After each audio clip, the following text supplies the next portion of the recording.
로 사실 때는 별 문제가 없겠습니다만은 박스나 상자로 이 사과를 사실 때 꼭 조심해야 될 것이 있습니다. 그것은 겉으로만 상품 가치를 평가하지 말아야 된다는 것입니다.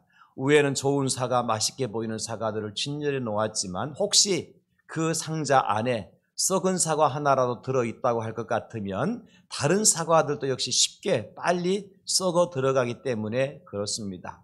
생선도 마찬가지죠. 여러 마리의 생선이 다 싱싱한데 그 가운데 하나가 상한 생선이 있다면 다른 생선도 같이 먹지 못하는 그러한 경우가 생긴다고 하는 사실이에요. 그래서 우리말 속담에 이런 속담이 있죠. 미꾸라지 한 마리가 온 웅덩이를 흐린다. 이 말은 공동체 안에서 한 사람의 역할이 얼마나 중요하고 얼마나 예민한 것인가를 잘 설명해 주는 것이라 할 수 있겠습니다. 이렇게 한 사람이 공동체를 흐리게 할 수 있지만 반대로 생각해 볼 수 있는 것이 또 무엇이 있겠습니까? 공동체 안에서 어떤 한 사람이 선행이나 아름다운 일로 인하여서 그 공동체 전체가 칭찬을 받거나 위상이 높아지는 경우도 있다고 하는 사실입니다. 요즘 많은 이름이 알려지는 예화로 알려지는 스포츠 선수가 하나 있죠. 손흥민 선수라고 혹시 아십니까? 들어보셨어요? 다행입니다. 제가 모르는 사람을 얘기하는 것 같아서 미안할 뻔했는데 저 미국에 가면 대한민국의 대통령이 누구입니까? 물으면 모르는 사람이 많은데 손흥민은 누구입니까? 물어보면 한국 사람으로 축구 선수라고 모든 사람이 다 알고 있다고 합니다. 그 스포츠 선수 한 사람이 대한민국이라는 나라의 국위를 선양하는데 얼마나 선하게 쓰임받고 있는지를 알게 하는 장면이죠. 여러분, 기업도 마찬가지입니다. 하나의 기업이 대한민국의 위상을 높이기도 하고 반대로 국위를 떨어뜨리는 경우도 있다고 하는 사실이지요. 저와 여러분들이 경험하는 바이지만은 중국에서 생산되는 모든 제품들이 다 하자가 있는 것은 아니지 않습니까? 로봇이나 반도체 분야에서는 우리보다도 훨씬 더 발전되고 좋은 품질들을 생산해내는 것이 중국이라는 나라입니다. 그런데 우리는 메이드 인 차이나 그럼 어떤 생각이 들어요? 불량품, 그죠? 이거 사용하지 못할 제품, 질이 떨어지는 거 왜 그렇게 생각합니까? 가끔 뉴스에 보니까 김치 공장에서 사람들이 뭐 더러운 장화 신고 들어가서 김치를 비비고 있고 맥주 공장에서 소변을 보고 있고 반찬에서 이상한 벌레가 나오고 있고 이런 뉴스가 가끔 나오잖아요. 그러니까 메이드 인 차이나 그러면 다 벌레 들어있고 다 거기다 오줌 넣은 것 같고 그래서 먹으려니까 이상하게 안 먹히는 거예요. 식당에 가서 김치가 나오면 그 김치가 어디서 원산지가 어딘가 여러분 표시를 보시지 않습니까? 중국산, 고춧가루가 중국산 그러면 어떻습니까? 손이 잘 안 가죠. 그러나 저는 잘 먹습니다. 왜냐하면 중국산이라고 해서 다 나쁜 것은 아니라는 거예요. 그러면 중국 사람 다 죽어야 되잖아요. 한국 사람 절반 이상을 다 죽어야 됩니다. 어쨌든 중요한 것이 뭔가를 제가 말씀드리고 싶은 것인데 공동체 안에서의 나 한 사람의 위치나 역할이 너무너무 중요하다는 거예요. 사랑하는 성도 여러분, 하나님은 우리를 어떤 사람으로 보시는가? 성경에 보니까 이사야 43장 4절에 이렇게 기록을 하셨습니다. 네가 내 눈에 보배롭고 존귀하며 내가 너를 사랑하였은즉 내가 내 대신 사람들을 내어주며 백성들이 내 생명을 대신하리니. 하나님 우리를 보실 때 어떤 존재로 보신다고요? 보배롭다, 존귀하다. 이 말은 바꿔서 말씀드린다면 우리가 이 땅에서 어떤 삶을 살아야 된다는 얘기입니까? 보배롭고 존귀한 자로서의 삶을 살아야 된다는 것입니다. 우리 가정을 어떤 가정으로, 우리 교회를 어떤 교회로 만들어야 된다는 것입니까? 보배롭고 존귀한 가정이요, 존귀하고 보배로운 교회로 만들어 가야 될 의무를 저와 여러분들이 가지고 태어났다는 겁니다. 그런 공동체를 만들어 가야 돼요. 또한 이사야 43장 7절에도 보면 내 이름으로 불려지는 모든 자 곧 내가 내 영광을 위하여 창조한 자를 오게 하라. 그를 내가 지었고 그를 내가 만들었느니라. 여기 하나님의 영광을 위해서 창조하고 지음받은 사람이 누굽니까? 저 미국 사람들입니까? 저 소련 사람들 뿐입니까? 여기 앉아 계신 여러분들이 곧 하나님의 영광을 위해서 창조받은 그러한 하나님의 영광스러운 보배로운 존재라는 사실을 믿으시기를 예수님의 이름으로 축원합니다. 저를 따라서 하십시다. 나는 하나님의 영광을 위하여 창조된 사람입니다. 여러분 그냥 허드렛 일 하다가 인류 인생이 아니라 3류 4류 인생을 살다가 이 땅에서 그칠 인생들이 아니라는 것입니다. 여러분 모두가 다 하나님의 영광을 위해서 피조된 하나님의 사람들이라는 사실이에요. 그러므로 여러분 적어도 우리 그리스도인들이 가문의 영광이 되어야지 가문의 민폐가 되어서는 안 된다는 것입니다. 우리가 하나님의 영광을 드러내며 살아야 되지 하나님을 부끄럽게 해드리고 하나님을 창피하게 만들어드려서는 안 된다는 것입니다. 그래서 오늘 성경에 등장하는 아골골짜기에 쌓은 큰 돌무더기가 주는 교훈이 어떤 것인가를 저는 함께 살펴보려고 하는 것입니다. 여러분 아골골짜기의 돌무더기라고 하는 것은 아간이라고 하는 사람이 그 한 사람이 하나님의 명령을 어김으로 말미암아 이스라엘 공동체 전체에 괴로움과 고통을 주었다는 것을 우리에게 보여주는 돌무더기인 것입니다. 물론 아간도 돌에 맞고 그의 딸들과 아들들 모든 가축까지 돌에 맞아 죽고 불에 타 없어지는 엄청난 비극적인 삶을 살았던 사람이 아간이라는 사람이었죠. 아골이라고 하는 히브리어의 뜻은 뭐냐면 고통, 괴로움이라는 뜻이에요. 아골이라는 뜻이. 그러므로 아골 골짜기 그러면 어떤 골짜기입니까? 고통의 골짜기요, 괴로움의 골짜기예요. 근데 그 아골 골짜기의 돌무더기가 얼마나 쌓여서 크게 쌓여 있죠. 아골 골짜기의 큰 돌무더기 하면 무엇을 의미하겠습니까? 괴로움과 고통이 얼마나 무겁고 큰지를 보는 사람들마다 깨닫게 하는 거예요. 그러면 과연 누가 또 무엇 때문에 이런 괴로움을 당하고 있는 것이냐? 저는 이 두 가지를 오늘 살펴보려고 하는 것입니다. 첫째는 아간과 이스라엘 공동체가 괴로움을 당하였다고 하는 사실입니다. 오늘 보면 25절에 이렇게 기록을 해주고 있습니다. 여호수아가 이르되 네가 어찌하여 우리를 괴롭게 하였느냐? 여호와께서 오늘 너를 괴롭게 하시리라 하니 온 이스라엘이 그를 돌로 치고 물건들도 돌로 치고 불사르고 그렇게 말씀하셔요.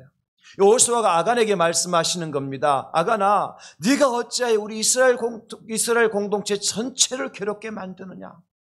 너 한 사람 때문에 우리 모두가 다 괴로워하고 고통스러워하고 있다. 왜냐하면 그들이 여리고성 전투에서는 대승을 거두었지만 아이성 전투에서는 대패를 했거든요.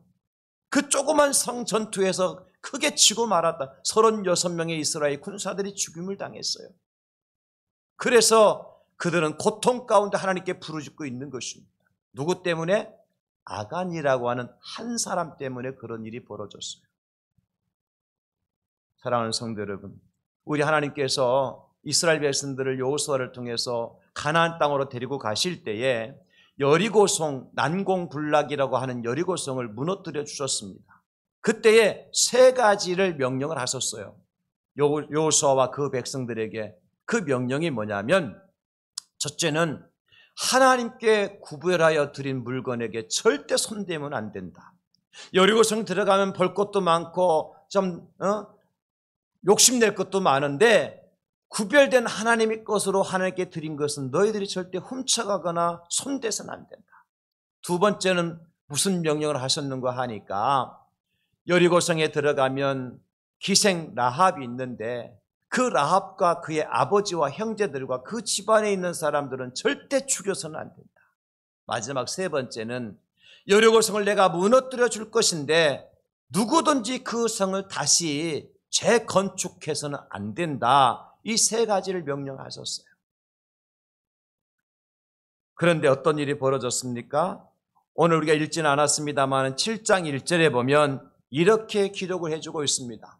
이스라엘 자손들이 온전히 바친 물건으로 말미암아 범죄하였으니 이는 유다지파 세라의 증손 삽디의 손자 갈미의 아들 아간이 온전히 바친 물건을 가졌습니다.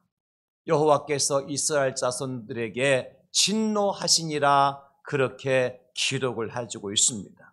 여기서 우리는 두 구절을 눈여겨볼 필요가 있겠죠. 하나는 뭐냐면 이스라엘 백성들이 온전히 바친 물건으로 말미암아 범죄하였다는 것입니다.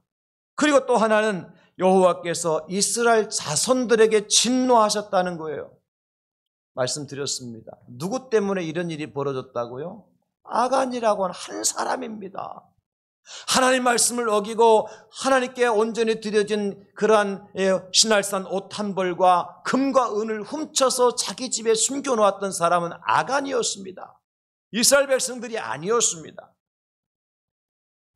그들은 이스라엘 백성들이 이 일에 관여하지 않았어요. 그런데 하나님께서는 왜 아간이 아니라 이스라엘 자손들이 범죄하였다고 말씀하시고 그들에게 괴로움을 더하시느냐 말입니다. 이유는 공동체의 중요성입니다. 우리가 살아도 함께 살아야 되고 죽어도 함께 죽어야 된다는 것입니다. 여러분, 우리 대양제일교회가 천국에 들어가도 함께 들어가야 되고 지옥에 떨어지려도 함께 지옥에 떨어져야 돼요. 근데 지옥에 떨어질 일 없으니까 어디 함께 들어가야 됩니까? 천국에 함께 들어가야죠. 내 옆에 앉아 계신 우리 사랑하는 형제와 자매들은 내쳐두고 나 혼자만 천국 가겠다고 그냥 허리에 뛰도록 열심히 달려가면 안 된다는 거예요. 손에 손잡고 함께 어깨동무하면서 우리가 천국에 함께 들어갈 운명 공동체가 교회 공동체라는 겁니다, 여러분. 집을 짓는데 벽돌 한 장을 한 장 한 장 쌓게 되어지는데 한 장을 삐뚤게 쌓게 되면 어떻게 될까요? 불량품 집이 되고 말겠죠. 뿐만 아니라 불량품 집으로 끝나면 괜찮은데 그것이 각도가 어긋나서 바람이 불거나 진동이 생겼을 때에 한 장 떨어지면 두 장 떨어지고 해서 집이 무너질 수도 있다는 겁니다. 한 장 때문에. 독일의 화학자였던 리비히라고 하는 사람이 발견한 법칙이 하나 있는데 리비히 배럴의 법칙입니다. 또 리비히 채소의 법칙이라고도 하는데 여러분 학교 다닐 때 배우신 이야기예요. 다 잊어버려서 그렇지. 이게 무슨 법칙이냐 하면 식물을 이렇게 재배를 하는데 식물이 필요한 영양소가 참 많습니다. 꽃도 그렇고 열매 맺는 나무도 그렇고 꽃이 피우고 열매를 맺고 그러기 위해서는 많은 영양소들이 필요하죠. 옛날에 복합비료도 줘야 되고 요소비료도 줘야 되고 화학비료도 줘야 되고 거름도 줘야 되고 그죠? 그런데 하나의 식물을 건강하게 키우기 위해서는 그 필요한 모든 영양소들을 골고루 줘야 된다는 거예요. 그런데 다른 거 다 주었는데 한 가지가 딱 빠졌다. 그랬는데 그 한 가지가 결핍된 것 때문에 꽃이 떨어진다든지 열매를 맺지 못하든지 그런 현상이 늘어나더라는 것입니다. 무슨 얘기냐? 골고루 주어진 다른 많은 것을 주었기 때문에 그 식물이 그것에 영향을 받는 것이 아니라 오히려 최후의 결과는 가장 부족한 요소 때문에 그 식물이 영향을 받더라는 것입니다. 여러분, 이해가 좀 안 되는 것 같아서 또 제가 다른 예를 들어볼게요. 똑같은 건데 옛날에 물통을 말이죠. 널빤지로 만든 물통을 이렇게 둥그렇게 엮어가지고 물통을 만들었을 때가 있었어요. 거기에 물을 담아서 물을 길렀는데 널빤지로. 그러니까 널빤지 원통인데 그 물을 담을 때에 그 물이 담기는 양이 무엇에 의해서 결정되느냐 하면은 그 널빤지를 높이에 의해서 결정되는 것 아니겠습니까?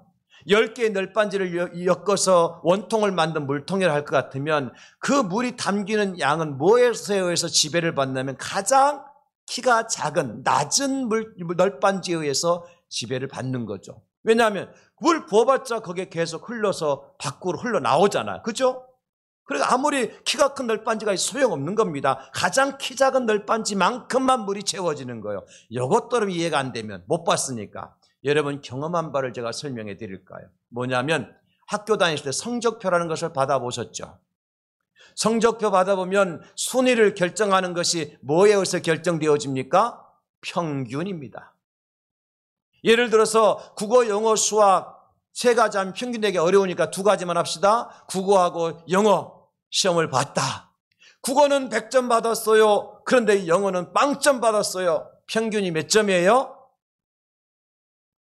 아니, 계산을 한참 해야 돼. 전자계산기 갖다 두드려야 되죠? 다시 한번. 국어는 100점 받고 영어는 0점 받았다. 평균이 몇 점이냐? 50점이지. 근데 어떤 친구는 국어는 60점 받고 영어도 60점 받았어. 평균이 몇 점이에요? 60점이지. 누가 잘했어요?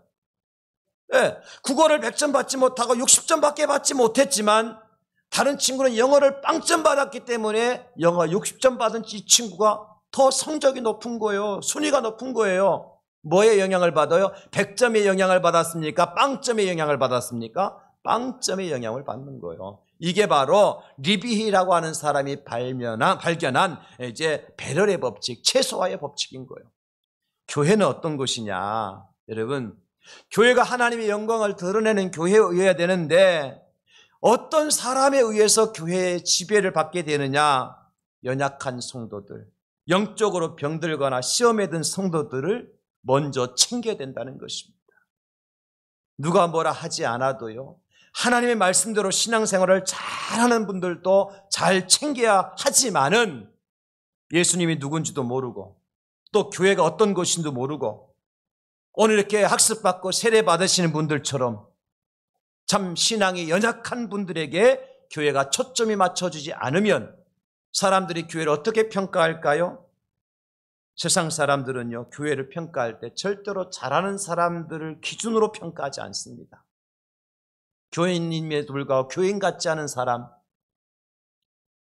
예수 믿는다고 말하지만 예수쟁이 같지 않은 사람, 믿음이 없는 나도 저 사람보다 낫겠다고 말할 수 있는 그런 사람을 보고 교회가 그런 곳이라고 평가한다는 것입니다. 여러분 꼭 명심하셔야 돼요. 그래 우리가 누구를 먼저 교회의 수준을 높이기 위해서 누구를 먼저 챙겨야 돼요? 믿음이 연약한 자, 여러 모양으로 환경이 열악한 사람, 따라오지 못해서 그냥 힘들어하는 우리 성도들, 그들을 챙겨주지 않으면 우리 대항제일교회 수준은 높아질 수가 없습니다. 장 목사가 아무리 수준 높다 할지라도 많은 목사님들이 저를 향해서 그런 말씀하세요. 목사님은 구포 삼동에 있기가 참 아깝습니다. 아깝긴 뭘 아까워, 하나님께서 보내주셨는데. 서울이나 더 도시에 가서 목회하시면 참 좋을 뻔하였습니다. 또 거기 가서 교통사고나 죽을 뻔도 할 수도 있겠지. 어쨌든 무슨 말 하고 싶은 거예요? 그들이 볼 때는 목사님 수준이 낮은 수준은 아니라는 거예요. 그러면 많은 사람들이 우리 대항제일교회를 평가할 때 대항제일교회 장현서 목사 보고 평가하겠습니까? 그렇지 않아요. 간혹 가다가 길거리 싸우는 사람 보니까 교회 다니는 것이 그 짓 하냐? 너 저 대항제일교회 나간다면서? 그러면 그 소리 듣고 사람들이 뭘 평가할까요? 대항제일교회는 저 정도 수준밖에 안 되는 갭이요. 그렇게 평가한단 말이에요. 이해가 갑니까? Understand? 모른다스텐? 안다스텐? 그러니까 여러분, 우리 교회가 관심을 가져야 되는 것은 오늘 이렇게 학습받고 세례받는 분들, 여러분 정말 사랑해 주셔야 돼요. 이분들이 바른 길로 걸어갈 수 있도록, 이분들이 신앙생활을 제대로 하실 수 있도록 여러분들이 앞서서 인도하실 뿐만 아니라 못하는 걸 보면 어떻게 해줘야 돼요? 다독여주고 안내해 줄 수 있어야 된다는 것입니다. 그래서 오늘 아간의 죄를 이스라엘의 죄라고 말씀하시는 것이고, 아간에게 돌아갈 괴로움을 이스라엘 전체가 악을 골짜기에서 당하는 고통이라는 것을 말하고 있는 것입니다. 그래서 우리는 우리 자신들을 먼저 한번 생각해 보십시다. 나는 우리 교회 공동체 안에서, 우리 가족 공동체 안에서, 학교와 직장 사회 공동체 안에서 과연 다른 사람들에게 득이 되는 사람인가, 실이 되는 사람인가? 과연 공동체를 영광스럽게 만드는 사람인가, 아니면 공동체를 비난거리로 만들 단초를 제공하는 사람인가? 나는 이 공동체 속에서 기쁨을 주는 사람이요, 즐거움을 주는 사람인가, 아니면 공동체 멤버들을 아프게 만들고 힘들게 만들고 슬프게 만들고 괴롭게 만드는 사람인가? 그거 생각하셔야 돼요. 왜? 나 하나 때문에 우리 가족 전체가, 나 하나 때문에 우리 학교 전체가, 나 하나 때문에 우리 직장 전체가, 나 하나 때문에 우리 교회 전체가 영광스럽게 될 수도 있고 욕을 먹을 수도 있기 때문에 그렇습니다. 여러분, 아간이라는 한 사람 때문에 이스라엘 공동체 전체가 괴로움, 아골골적의 돌무더기가 되고 말았잖아요.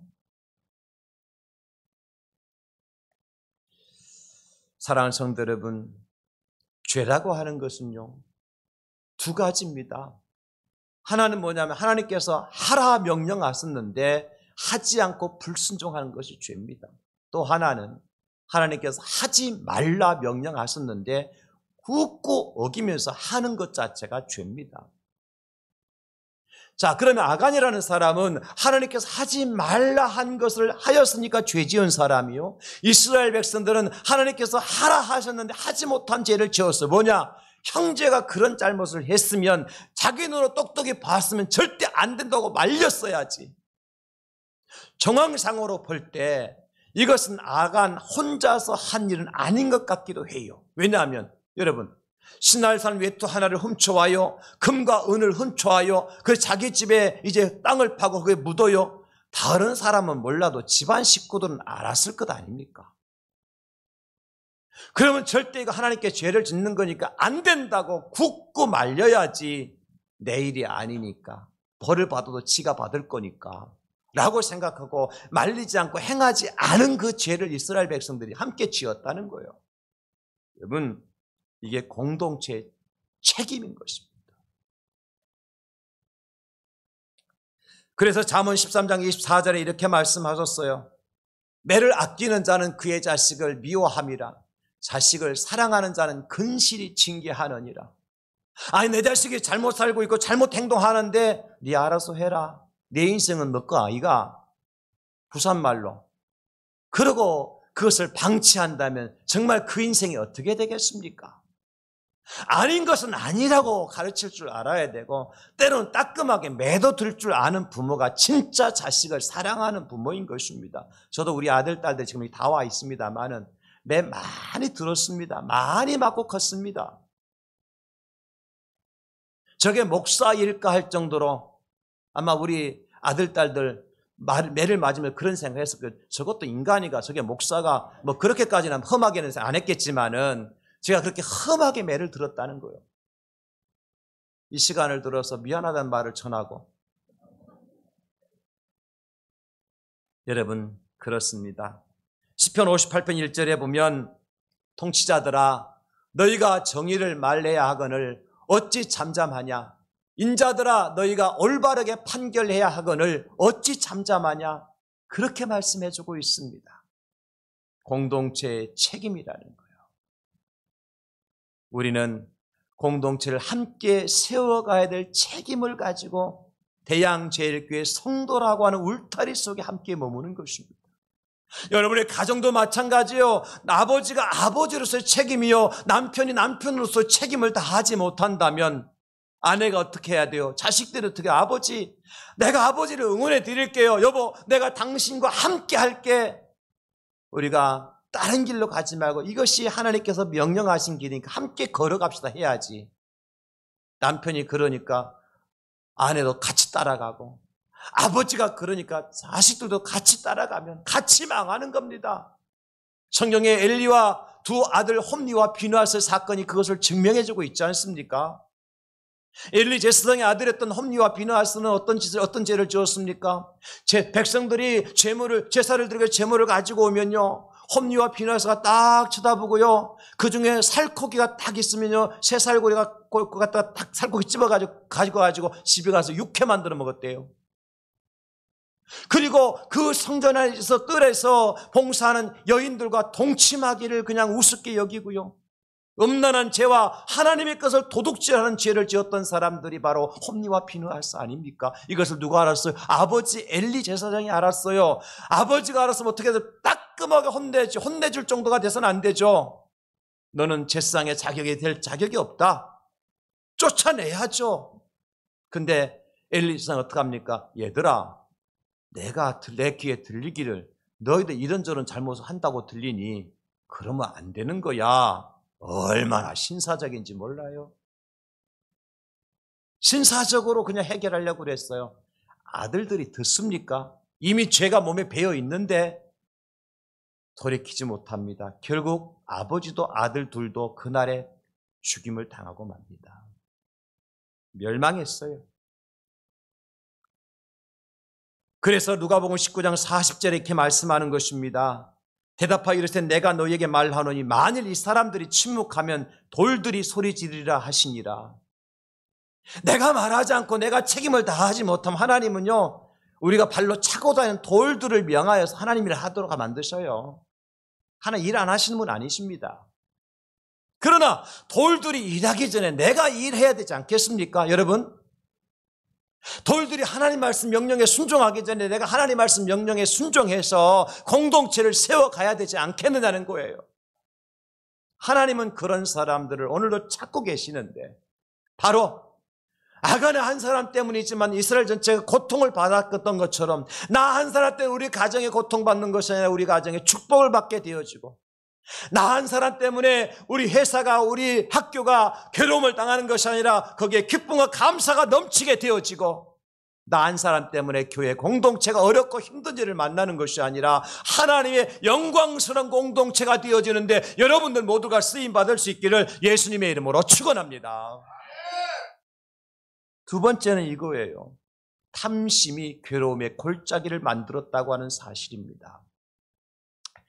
오늘 본문 바로 앞에 21절에 보면 내가 노력한 물건 중에 신날산의 아름다운 외투 한 벌과 은 200세겔과 그 무게가 50세겔 되는 금덩이 하나를 보고 탐내어 가져간 나이다. 보소서 이제 그 물건들을 내 장막 가운데 땅속에 감추었는데 은은 그 밑에 있나이다 하더라. 아간이 한 말이에요. 뭐 때문에 아간이 이런 잘못을 저질렀어요? 탐심이 생겼어요. 욕심이 생겼어요. 여러분, 아담과 하와의 탐심이요, 여자의 후손으로 태어나는 모든 사람들에게 전가되어져서 이 땅에 살아가는 사람들 가운데 욕심 없이 살아가는 사람은 한 사람도 없다. 여기 앞에 서 있는 장 목사 욕심 없이 살아갈 수 있는 사람 같죠? 굉장히 천사 같지 않습니까? 부처님 가운데 토막보다 더 훌륭해 보이지 않습니까? 아니라도 그렇게 보여주시면 고맙고. 그런데 그렇지 않아요. 저도 욕심이 대단한 사람입니다. 다른 사람 뽑기 해가지고 좋은 상품 타가면 나도 뽑고 해서 좋은 거 타가고 싶고요.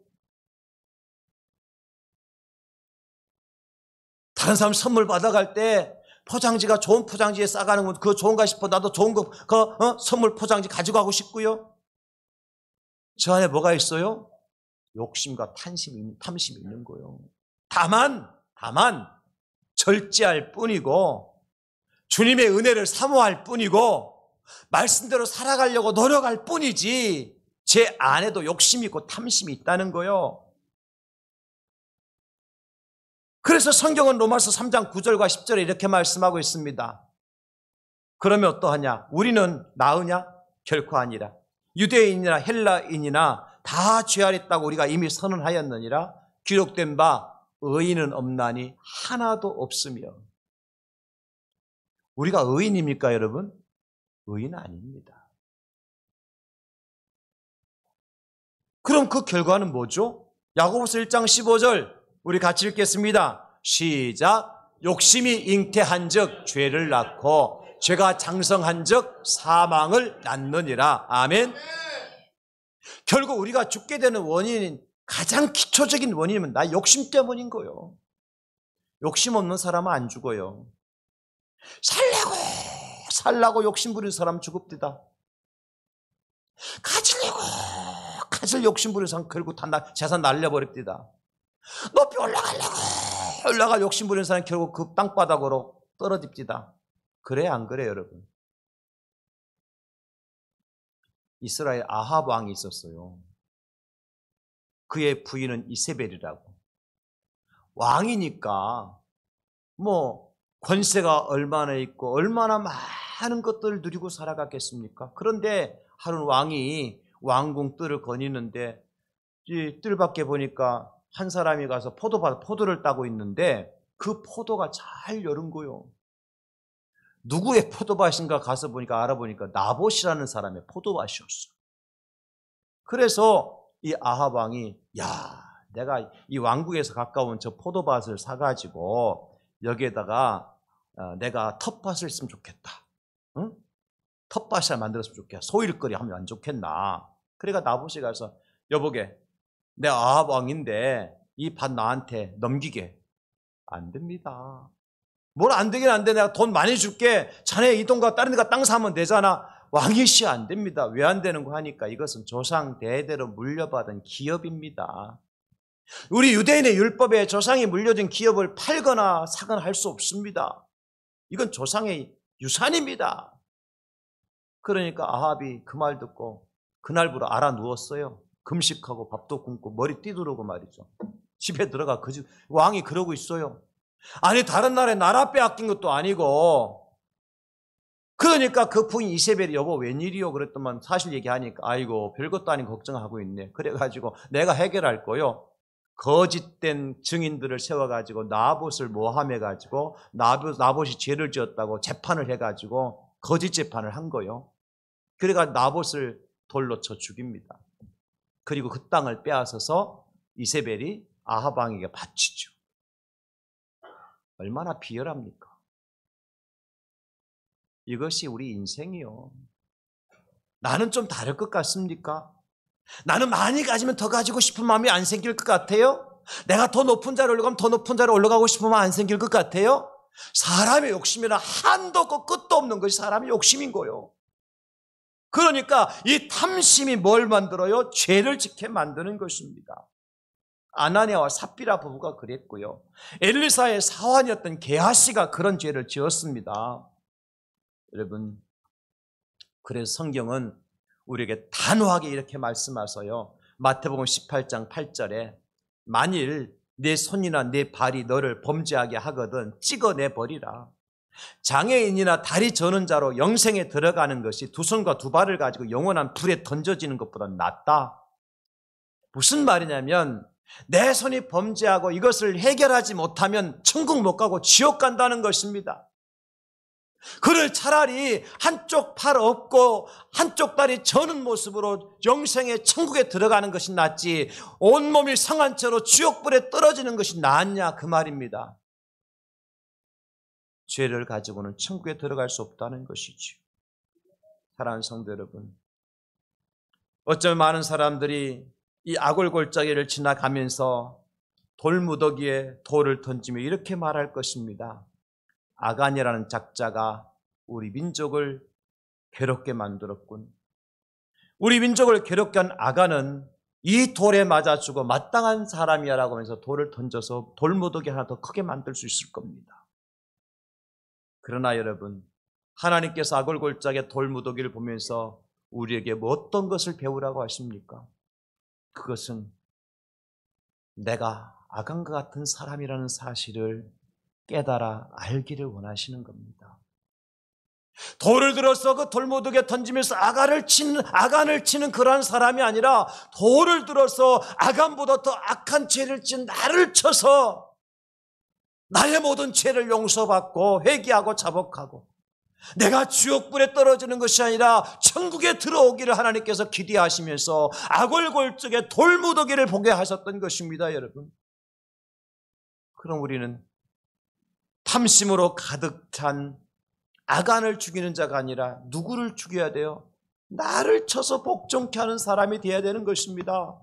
내가 죄인 중에 괴수라는 사실을 깨닫고 내가 돌에 맞아 마땅히 죽어야 할 죄인이라는 사실을 깨닫고 하나님 앞에 아간이 죄인이 아니라 하는 내가 죄인입니다. 아간이 돌에 맞아 죽어야 할 죄인이 아니라 내가 돌에 맞아 죽어 마땅할 죄인입니다. 하나님, 나를 죽여주십시오. 하나님 앞에 무릎을 꿇고 회개하는 자가 될 때 아골골적의 돌무더기의 진정한 의미를 우리가 아는 사람이다, 그렇게 말할 수가 있는 것입니다. 그래서 사도 바울은 고린도교회 성도들이 이렇게 말씀해 주셨습니다. 고린도서 10장 31절, 그런즉 너희가 먹든지 마시든지 무엇을 하든지 다 하나님의 영광을 위하여 하라. 데살로니가 후서 2장 14절에는 이를 위해서 우리의 복음으로 너희를 부르사 우리 주 예수 그리스도의 영광을 얻게 하려 하심이라. 말씀 마무리합니다. 여러분, 아골골적의 큰 돌무더기가 주는 교훈이 무엇입니까? 나 한 사람이 공동체에 큰 고통을 줄 수 있다는 것입니다. 그 고통을 주는 원인이 뭐라고요? 탐심이라 그랬어요. 욕심 버려야 돼요. 욕심 내려놔야 돼요. 그럴 때 우리는 심령이 가난한 자가 되어줘서 천국이 저희 것입니다. 말씀하신 하나님의 말씀의 의미를 깨닫고 그 말씀대로 살아갈 거예요. 누구 탓도 아닙니다. 다른 사람의 탓도 아닙니다. 나부터 책임을 다하고 나부터 탐심을 버릴 때 아골골짝의 돌무더기를 바라보는 사람이 아니라 십자가 위에 달리신 예수님 바라보는 사람이 될 수 있는 거예요. 주님은 다 내려놓고 이 땅에 오셨잖아요.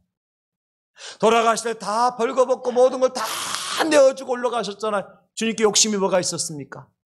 예수님께 무슨 욕심이 있었습니까? 권세에 대한 욕심이 있었습니까? 물질에 대한 욕심이 있었습니까? 장수에 대한 욕심이 있었습니까? 세상에 어떤 권세에 대한 욕심이 있었습니까? 아무것도 없었습니다. 그냥 우리를 위해서 다 내어주시고 아무것도 없이 발가벗긴 채로 주님의 십자가 달려 죽으셨던 것입니다. 우리는 아골골적에 돌을 던지는 사람이 아니라 십자가 달리신 예수님을 바라보면서 나도 욕심을 버리고 주님처럼 거룩한 길을 걸어가는 하나님의 백성 되겠노라고 결단하시고 저와 여러분들 때문에 우리 가정이 살고 우리 교회가 살고 이 나라 이 민족이 사라지는 그런 축복의 주인공들이 다 되실 수 있기를 예수님의 이름으로 축원합니다. 하나님 감사합니다.